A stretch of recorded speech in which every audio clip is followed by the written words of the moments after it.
Je sais très bien qu'actuellement, Sovip est en train d'exécuter un projet par rapport avec l'obtention d'allocations budgétaires, par rapport à l'accès des filles et femmes aux soins d'avortement médicamenteux.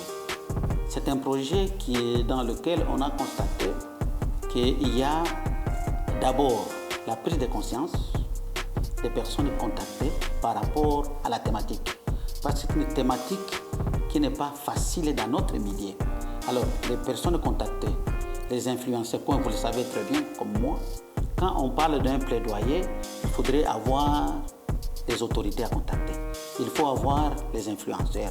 Pour les cas d'espèce, il y a les autorités ministérielles, il y a les gouverneurs, il y a les députés provinciaux, il y a les membres de la coordination par rapport au programme national de la santé de la reproduction.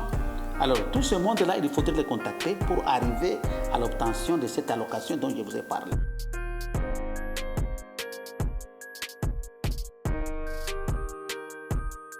Mais pour le réussite, c'est d'abord la perméabilité de ces gens-là. Donc, ces gens ont été contactés. Ça, c'est un. De deux, ces gens nous ont garanti qu'ils vont appuyer les actions de plaidoyer pour l'allocation de cet accès des filles et des femmes aux soins d'avortement sécurisés. Ce sont là les différents succès. Et à part ça, on a constaté que dans l'équipe de Sovip, les gens ont eu du courage. Le courage, vous savez très bien que dans notre monde, et pendant cette période même de pandémie, et dans notre monde, les autorités ne sont pas faciles à contacter. Mais l'équipe Sovip a eu le courage de contacter presque tous les influenceurs qui peuvent être impliqués dans ces actions de plaidoyer. Et on a contacté le ministère de la Santé, on a contacté même le directeur du cabinet du gouverneur, on a contacté le président de l'Assemblée provinciale, donc on a contacté même les personnes administratives de l'Assemblée provinciale. Ce qui fait que c'est là, les gens sont informés. C'est aussi un autre aspect très important. Les gens sont informés sur l'objet du plaidoyer. Même si le plaidoyer dans la période actuelle n'est pas encore, on n'a pas encore donné le document, la note elle-même, mais pour le moment, les gens sont informés de l'objet du plaidoyer et son importance dans la province du Sud-Kivu, qui est en proie au cas de viol, en proie au cas d'inceste, en proie au cas d'avortement clandestin et qui est en proie aussi au décès maternel élevé et taux de morbidité et mortalité vraiment très élevé dans notre province. Nous avons quand même réalisé beaucoup d'activités telles que le renforcement des capacités des femmes juristes, des prestataires de soins en soins centrés sur la femme et sur les techniques de plaidoyer et tout sur les techniques de communication.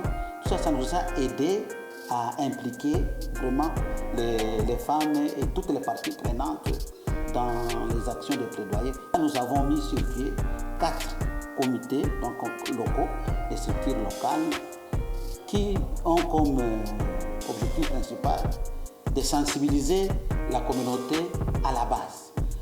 Donc ces comités locaux institués, ces 4 comités locaux, nous les appelons GEPELAS, en d'autres termes on les appelle GEPELAS, c'est-à-dire groupe de plaidoyer local pour l'accès aux soins d'avortement sécurisés.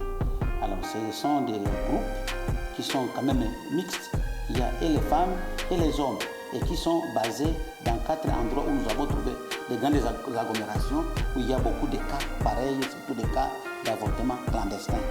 Toutes les activités qui ont été prévues pendant cette période ont été réalisées.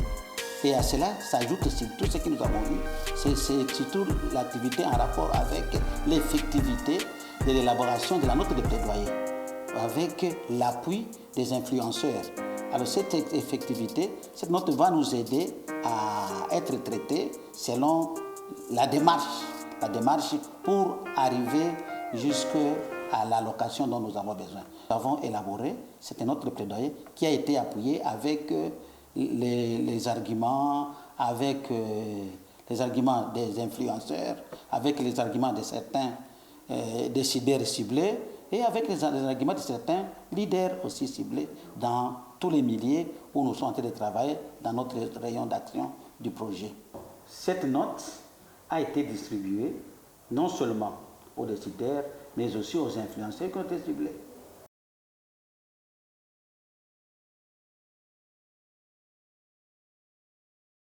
Bon, à l'étape actuelle, nous sommes encore à la période de mi-parcours.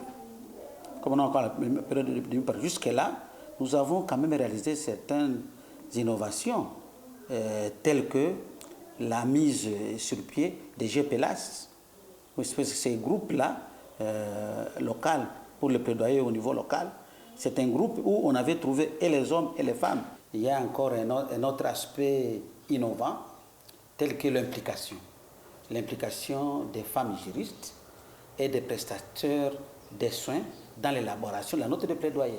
Et une autre innovation, c'est celle liée à l'implication des influenceurs dans des stratégies pour renforcer la note de plaidoyer. Parce que nous avons fait une étude de base et des besoins portant sur les caractéristiques socio-économiques et politiques des ménages.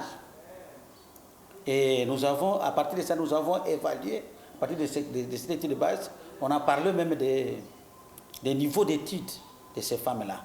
On a parlé du niveau des connaissances de ces femmes sur le planning familial. On a parlé des niveaux dans cette étude de base, qu'on appelle baseline. On a aussi parlé des questions de fécondité. Et on a parlé de tout ce qui est comme soins centrés sur les femmes.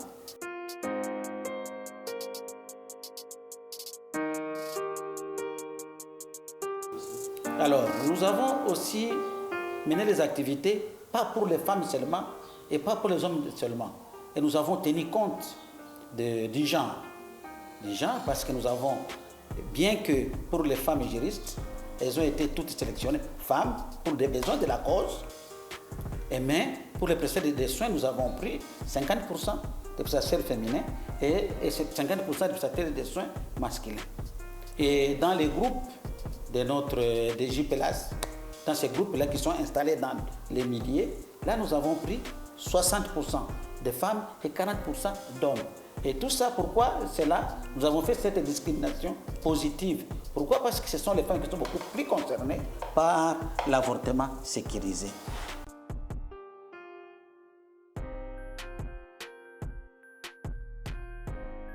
Il y a d'abord primo, comme vous le savez, depuis le mois de mars 2020, notre province du Sud Kivu est en proie à la pandémie du Covid-19.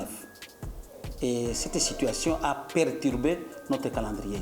Il a fallu réaménager les activités et tout en tenant compte de l'application des gestes barrières édictés par l'OMS et par le gouvernement congolais. Et secondo, nous avons été en face de certaines autorités qui sont des pasteurs, qui sont des religieux, qui sont des prêtres, qui sont des conservateurs de coutumes. Mais quand nous sommes en face de ces autorités-là, il y a une certaine barrière, donc un certain blocage. Et par rapport à certaines autorités, là, nous avons aussi organisé la sensibilisation de proximité par rapport à certains thèmes sur la clarification des valeurs, transformation des attitudes face à l'avortement. Et là, c'était ça les problèmes qu'on avait connus. Et on a commencé tant soit peu à résoudre ce problème.